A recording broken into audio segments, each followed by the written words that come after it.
ایک تھا بہت पुराना गांव जहां एक शानदार बाग था। इस बाग की शोहरत दूर दूर तक फैली हुई थी, क्योंकि यहाँ हर मौसम में रंग बिरंगे फूल खिलते थे और मीठे फलों के दरख्त झूमते थे।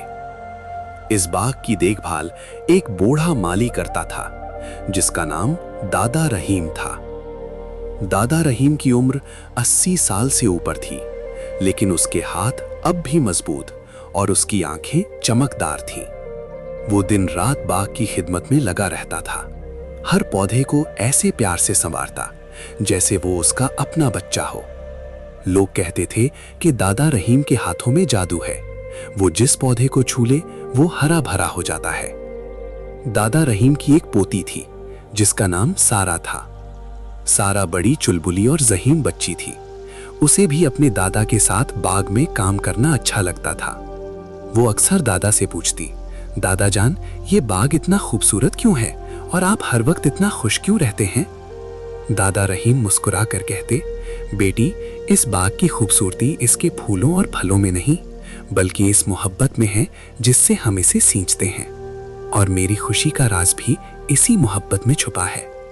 सारा उनकी बातों को पूरी तरह समझ नहीं पाती थी। वो सोचती थी कि खुशी का ताल्लुक दौलत और आराम से होता है, जैसा कि उसने किताबों में पढ़ा था। एक दिन बादशाह सलामत गांव से गुजरे और उन्होंने बाग की तारीफ सुनी। वो खुद बाग देखने आए और उसकी खूबसूरती देखकर हैरान रह गए। बादशाह ने दादा रहीम को इनाम देने का ऐलान किया और कहा, मांगो जो कुछ तुम्हें चाहिए, मैं तुम्हारी मेहनत से बहुत खुश हूँ। गांव वाले समझे कि दादा रहीम अब अपनी गुर्बत से छुटकारा पाएंगे और बादशाह से सोने चांदी या एक आलीशान महल मांगेंगे। सारा भी बहुत पुरजोश थी कि अब दादा की सारी परेशानियां खत्म हो जाएंगी। लेकिन दादा रहीम ने हाथ जोड़कर कहा, बादशाह सलामत, आपकी इनायत का शुक्रिया, मुझे सोने चांदी या महल की जरूरत नहीं। मैं बस ये चाहता हूँ कि आप मुझे बाग की मिट्टी से बने एक मटके में पानी भर कर दे दें और मुझे इजाजत दें कि मैं बाकी सारी जिंदगी इसी बाग की खिदमत करता रहूं। बादशाह समेत सब लोग हैरान रह गए। सारा तो बहुत ही मायूस हुई कि दादा ने इतना बड़ा मौका गवा दिया।